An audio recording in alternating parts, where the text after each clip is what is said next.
Bab 217 Aroma Keras.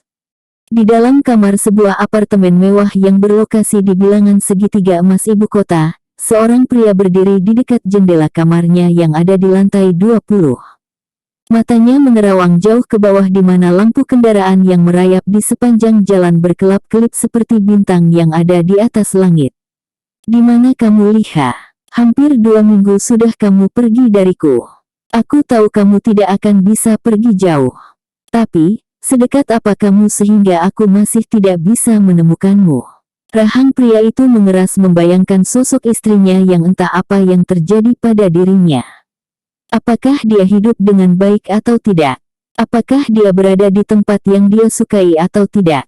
Pria itu tidak bisa membayangkan andaikan sang istri berada lagi dalam tempat seperti penculikan di Italia beberapa waktu yang lalu. Segala cara sudah Louis kerahkan untuk mencari keberadaan sang istri. Rumah sakit, panti jompo, panti asuhan, dan semua tempat yang ada di Jakarta sudah Louis kerahkan mata-mata di mana-mana, namun tidak ada satupun yang berhasil menemukannya. Bahkan ciri-ciri yang mendekati pun tidak ada. Tidak mungkin kan Liha hilang di telan bumi. Sementara itu di tempat berbeda, seorang perempuan yang sudah selesai menunaikan tugasnya menemani nyonya majikannya selama 8 jam bekerja, kini berada di dalam kamarnya. Duduk menatap kaca di depannya yang berbentuk persegi. Kala sedang sendiri, perempuan itu dilanda sepi dan seperti ada batu yang menghimpit dadanya hingga menjadi sesak tidak bisa bernapas. Dia adalah perempuan yang telah menikah namun belum mendapatkan malam pertama bersama sang suami. Malam yang seharusnya menjadi penyatuan antara sepasang suami istri yang telah secara resmi terikat dalam status pernikahan, namun harus terpisah karena sang suami lebih memilih tidur dengan pacarnya. Saat itu Liha tidak merasa cemburu sama sekali. Karena pernikahannya dengan sang suami adalah atas dasar membayar hutang yang akan lunas jika telah terucap ijab sah. Tidak ada cinta di hatinya untuk lelaki itu. Namun, lelaki itu selalu ada untuk dirinya kapanpun dia butuhkan. Meskipun dia tidak mencintainya, kenangan bersama pria itu selama berada di Italia tidak akan bisa dilupakan. Liha menatap layar ponselnya. Ingin rasanya dia memberitahu sang kakak keberadaan dirinya, namun dia takut posisinya akan kelacak. Liha hanya bisa mengamati Niko, kakaknya dari kejauhan. Lewat campur tangan sang teman yang pernah satu rumah sakit dengannya, Liha bertanya kabar Niko tanpa harus mengatakan di mana dia tinggal pada temannya itu. Tok tok tok. "Iya, siapa iya?" Liha segera mengambil jilbab instan yang tergeletak di atas kasur dan dipakainya dengan cepat. "Liha, kamu sudah tidur?" Suara Bu Hera memecah kesunyian malam. Liha melihat jam di dinding, masih jam 8 sore. Memang belum waktunya tidur, tapi Liha juga tidak ingin begadang. Perempuan yang sudah mengenakan piyama panjang itu dan jilbab warna coklat di kepalanya, membuka pintu untuk Hera agar bisa masuk.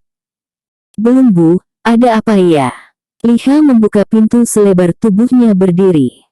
"Aku mau ngobrol sebentar. Bolehkah?" Hera tersenyum penuh kelembutan seperti seorang ibu yang Liha damba sejak lama. "Boleh, Ibu. Mau di kamar saya saja?" tanya Liha lagi. "Boleh, kalau kamu tidak keberatan," jawab Hera. "Silahkan, Bu," dengan senang hati. Liha tersenyum senang dan mempersilahkan Hera untuk masuk. Lebih baik baginya ngobrol di dalam kamar daripada di luar. "Oh ya, Bu, apakah Nyonya Kalista sudah tidur?" Liha teringat majikannya yang perlahan mulai membaik kondisinya. "Aku tidak tahu, tapi Tuan Darren sudah pulang sejak tadi," jawab Hera. "Oh, syukurlah. Nyonya Kalista sangat hebat. Beliau kuat menahan rasa sakit akibat tikaman ditambah lagi dalam keadaan mengandung." Liha duduk berhadapan dengan Hera di kursi yang ada di dalam kamar. "Ya, kita wanita harus kuat, apapun kondisi dan status kita. Kalau kita wanita lemah, maka tidak ada lagi yang bisa dibanggakan dari seorang wanita." "Oh ya Liha, maksud kedatangan aku kemari adalah, apakah kamu bisa menolong keponakanku yang sedang terbaring lemah di rumahnya?" Hera mulai berbicara pada intinya yang sudah diduga sebelumnya oleh Liha. Keponakan Bu Hera sakit apa? Kenapa tidak dibawa ke rumah sakit? Ujar Liha. Tidak perlu, di rumah lebih baik karena banyak yang bisa bergantian menjaganya. Oh begitu, memangnya sakit apa keponakan ibu? Tanya Liha lagi, karena merasa belum mendapat jawaban dari perempuan paruh baya di hadapannya. Tubuhnya demam menggigil sepulang bekerja. Sudah diperiksa ke klinik dan harus dirawat tapi dia tidak mau. Jadilah sekarang dia tinggal meringkuk di dalam kamar dekat rumah ini. Jawab Hera. Oh, aku tidak tahu apakah aku bisa membantu yang seperti apa. Karena aku bukan dokter, tapi aku akan melihat keadaannya bersama dengan Bu Hera ke sana. Jawab Liha. Baik, ayo aku antarkan sekarang. Ujar Hera dengan senyum sumringahnya. Keponakan satu-satunya yang disayanginya, karena sudah tidak memiliki kedua orang tua lagi, adalah tanggung jawabnya sampai dia menikah nanti. Liha mengambil jaketnya dan beberapa obat yang dia miliki di kotak obatnya, sekiranya dibutuhkan oleh keponakan Bu Hera nanti. Kamar keponakan Bu Hera, Wandi, berada di bagian belakang rumah utama Daren. Mereka berjalan keluar melewati pintu belakang dan akhirnya tembus ke lorong kamar khusus para pelayan yang jumlahnya puluhan. Kamar-kamar yang berada di lorong rumah ini mengingatkannya pada rumah sakit di Denpasar tempat dia pernah bekerja, sebelum akhirnya direkrut Louis untuk menjadi perawat pacarnya ke Italia. Liha tidak menyangka ada bagian di dalam rumah mewah ini yang masih tidak dia ketahui. Kamar keponakan Bu Hera ada di bagian paling ujung. Tok tok tok. Bibi masuk ya Wandi. Ujar Hera memberitahu sebelum masuk ke dalam kamar keponakannya. Liha tersenyum tipis di luar. Iya Bi. Terdengar sahutan lemah dari dalam kamar. Suara disertai batuk ringan dan Liha bisa merasakan sesak di antaranya. Hera pun masuk ke dalam kamar, diikuti oleh Liha. Siapa dia Bi? Wandi terkejut ada orang lain yang datang bersama bibinya. Ditambah lagi penampilan dan wajahnya sangat cantik dan sederhana dengan jilbab yang menutupi kepala dan mengulur hingga ke dada. Namanya Liha, dia ini perawat khusus Nyonya Kalista dan Bibi minta tolong Liha untuk melihat keadaan kamu. Jawab Hera. Aku kan sudah berobat ke dokter, Bi. Aku hanya butuh istirahat saja. Jawab Wandi lemah, dengan muka lemas dan pias. Iya betul. Kamu hanya butuh istirahat saja. Jangan lupa obatnya diminum dengan teratur setelah makan. Kurangi merokok biar lekas sehat. Liha bisa mencium aroma keras nikotin di dalam ruangan lelaki ini. Kondisi masih sakit tapi masih menyempatkan diri untuk menghirup benda beracun yang mematikan perlahan itu.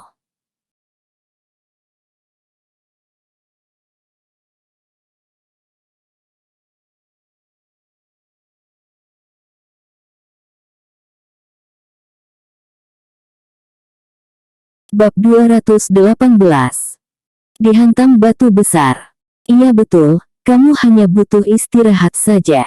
Jangan lupa obatnya diminum dengan teratur setelah makan.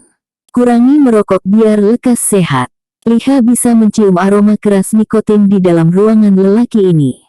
Kondisi masih sakit tapi masih menyempatkan diri untuk menghirup benda beracun yang mematikan perlahan itu. Wandi diam tidak menjawab. Hera menatap tajam mata keponakannya yang masih saja membandel merokok meskipun dalam kondisi sakit. Sepertinya semua sudah ditangani dengan baik, Bu. Sudah malam waktunya istirahat untuk yang sakit.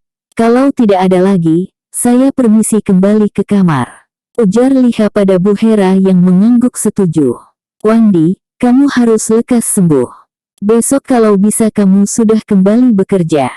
Ingat, kamu bisa bekerja karena belas kasihan Tuan Daren dan Nyonya Kalista. Kalau tidak, entah kamu akan bekerja di mana. Ujar Hera dengan mata melebar. Iya Bi, besok aku pasti langsung bekerja kalau sudah sembuh. Oh ya, siapa namamu? Kamu pasti orang baru ya di sini. Wandi bertanya pada Liha yang hampir saja mencapai pintu kamar untuk keluar. Nama saya Liha. Sepertinya Bu Hera sudah memperkenalkan saya tadi. Kalau begitu saya permisi dulu. Liha tersenyum tipis dan Hera pun menyusul perempuan berjilbab itu di belakangnya. Wandi yang masih berada di atas kasur dengan kaki diluruskan dan tubuh bersandar pada kepala kasur, senyum-senyum sendiri mengingat senyuman perempuan berjilbab yang hanya formalitas itu.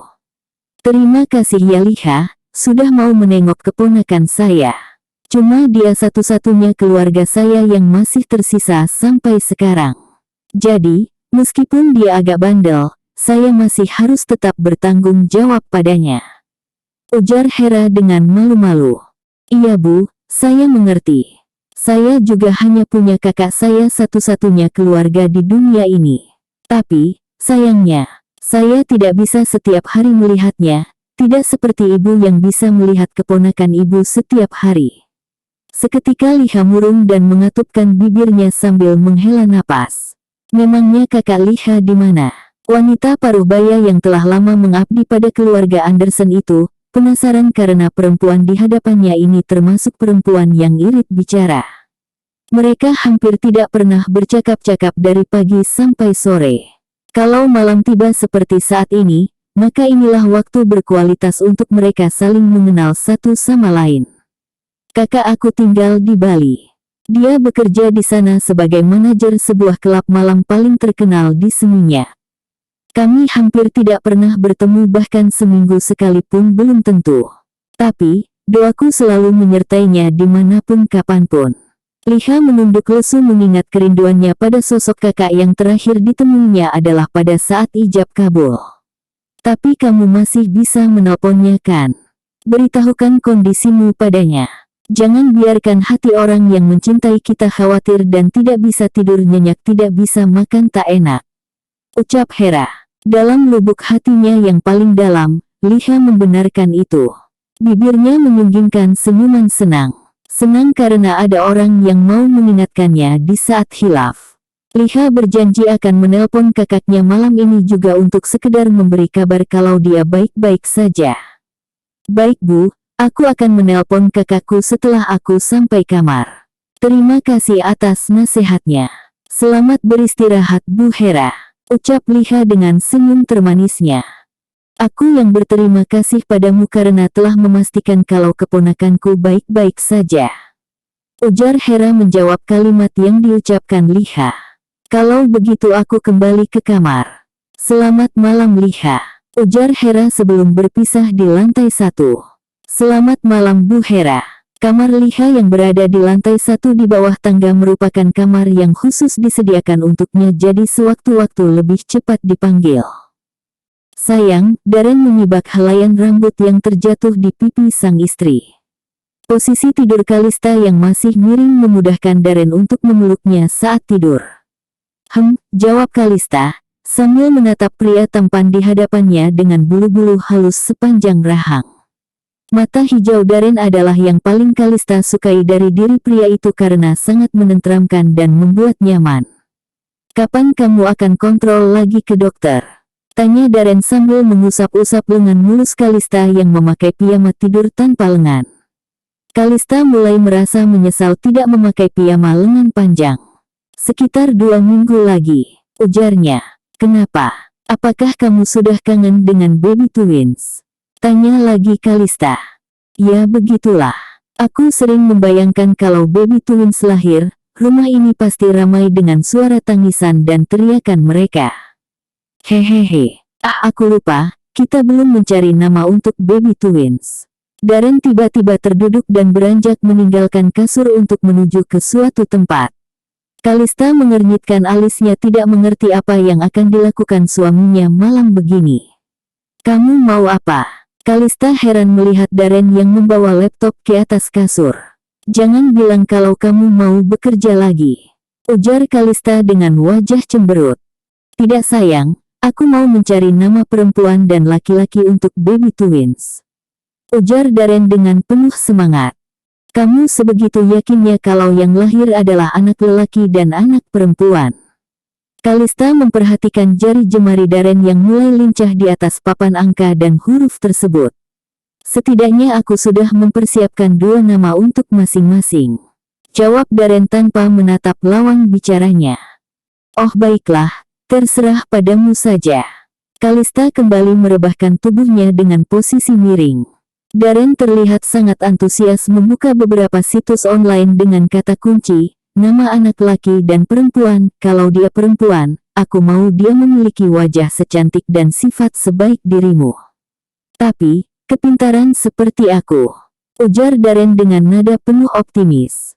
Kalista menggeleng-gelengkan kepala mendapati sifat narsisme yang sudah mengakar kuat pada diri Darren.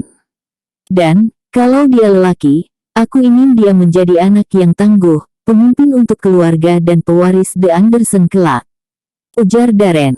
Mereka harus saling tolong-menolong sesama saudara, tidak boleh ada saingan atau apapun juga.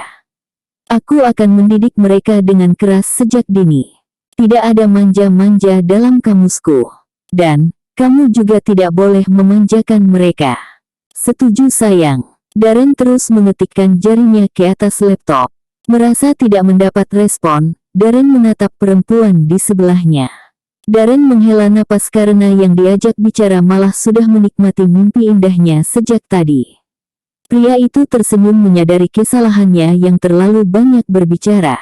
Dia pun menaruh laptopnya kembali ke dalam tas, setelah dimatikan dayanya. Darren menyusul Kalista yang sudah nyenyak dan menyelimuti tubuhnya dan dirinya sendiri. Lalu mereka berdua pun tidur dengan posisi sang suami memeluk tubuh sang istri dengan penuh kemesraan dan kasih sayang. Kakak sudah tidur belum ya? Gumam Liha. Jam di dinding menunjukkan pukul 10 malam.